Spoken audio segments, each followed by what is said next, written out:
We're here in the residence now, your new home. Yes. It's a beautiful home. It is beautiful, yes, thank you. Yeah, and we have a nice view to the water. With the Baltic Inlet, yes. Yeah. And here I see a very nice picture of you and the President Obama. Tell me about this photo. Well, I was delighted that I work with him, and I remember when I first read about him and read his books, his biographies, and listened to him speak, I was very inspired, and I thought that this is a man who has the temperament and the intellect and the capability to be a great leader. And he has been that. You helped him raise money in the 2 elections, and you were appointed as ambassador. What were your first thoughts when he appointed you as an ambassador? I was surprised and honored. Did you really want to be an ambassador in the first place?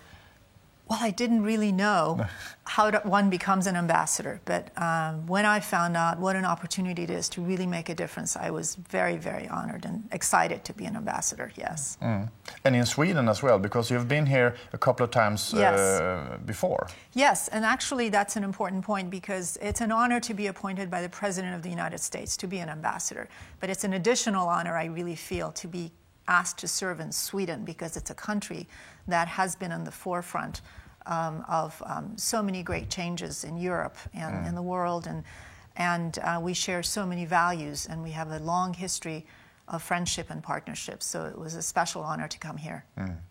You were appointed in 2014, but the Republicans blocked your nomination for, I believe, 18 months or something. But now you're here, finally. But when the new president is elected, the president will probably appoint their own ambassadors. So you probably will be here a shorter time. But will you be able to do any important work during this time? Well, I certainly hope so. Yeah. My focus is on the now. Whatever time we have, my focus is to look at the issues that are important to us, to our countries, and work with our Swedish partners to advance them. Today we have a very complicated security situation in the Baltic area with Russia and with Ukraine situation, and also the refugee crisis. But how important is it to you to keep an eye on that kind of questions? Well, you've raised a very good question, and 2 very important and pressing areas of challenge that we face today. We have a very strong partnership with Sweden. The United States has a very strong collaboration with Sweden, specifically with regards to Russian behavior in this region. We very much appreciate the work that Sweden has done, for example, in Ukraine, in support of the sanctions against Russia. And it has been a wonderful partner in providing assistance to Ukraine.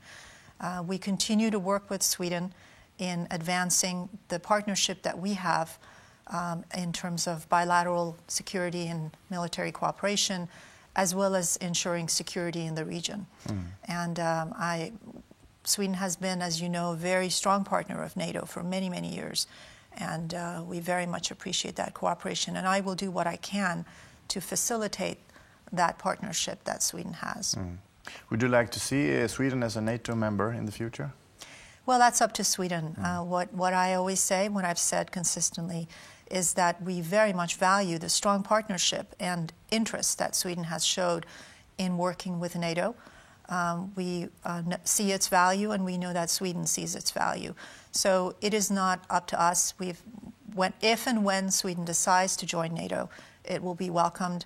But our focus is to continue the important work that we're doing together on those matters. You're the first female EU ambassador to Sweden and the first Iranian-born US ambassador ever, I believe. What does it mean to finally have a female ambassador here and also with an Iranian background? Well, those 2 firsts were brought to my attention. I wasn't aware of them. And I think that, President Obama talks about the power of your example. Do not underestimate the power of your example. And to the extent that someone may look at my example and think that something may be possible for them, that this is the first time someone has done this, and so therefore it can be done, I think that's wonderful. And I have looked certainly to people in my life to be inspired by their example. But I've always looked at what I've done in terms of where can I go to make a difference and what are the things that I want to get done. So that's what my focus has been, and this is just an added bonus, I suppose. What's your relation to Iran today? Well, I was born there, as you know. It is part of the mosaic of my life, if you will. I've lived in many different countries, and wherever I've lived, I've tried to learn something and take away something to make myself a better person. And the relationship that I have today is that it's a country that has given me rich literature and poetry, that has taught me about human nature in so many ways. When I was very pleased to be able to read those works, and that enriched me. I think it's an important country on the world stage, and I follow very closely what is going on and in terms of the progress that the United States has made, that President Obama has made in our relationship with that country. Do you think Iran can play an important role in the politics in the Middle East or in the refugee crisis and also with the Western world in the future? Absolutely. What do you think of this right now? We have many countries in Europe are closing their borders, and I was thinking you came from Iran and you were able to make a new life and so on. What do you think when you see all those pictures of people fleeing? Well, I think it's a human tragedy, and you don't need to have come from Iran or have my background to really feel for these people. And we very much appreciate what Sweden has done in this area in terms of the generosity with which it has welcomed many of these people. And I can tell you that when the United States welcomed me, I felt that that there's value in diversity, that it's something that has shaped my life, that has added richness and, frankly, creativity in the way that I address issues. Right now there's a presidential race going on in America. Do you think the Americans are ready for a female president this time? Well, there certainly is a lot of excitement about that and about the election process right now in the United States. I think that what people are looking for is someone who can address the many challenges that are present today, and we have a number of very good candidates that will be providing us with those options. Is that a yes or a no? Yes, of course. Do you think America is ready this time for a female president? Absolutely.